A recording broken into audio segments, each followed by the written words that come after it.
Let me ask you a question regarding LNG and Alaska.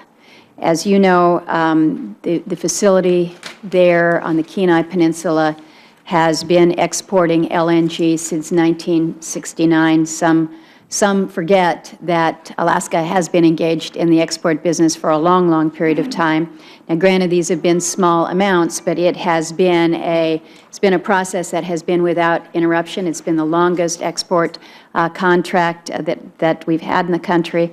So I think it has laid the groundwork most certainly for things to come. Of course, we also have the bigger project, the Alaska LNG project, that I believe merits a conditional authorization from DOE on the basis of what the Department itself has described as these unique features of an Alaska project.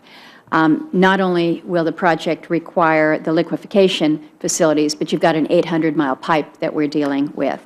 So the question for you this morning is whether it is DOE's understanding that this legislation would in no way affect Alaska LNG's eligibility for a conditional authorization to export to non-FTA countries, and that further that S-33 will in fact impose a 45-day deadline for the project to receive a final authorization after it's completed the environmental review.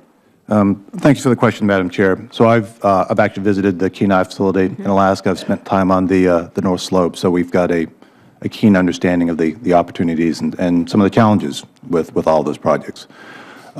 It is my understanding that we've already stated that we have held the right to do a conditional authorization for projects coming out of Alaska.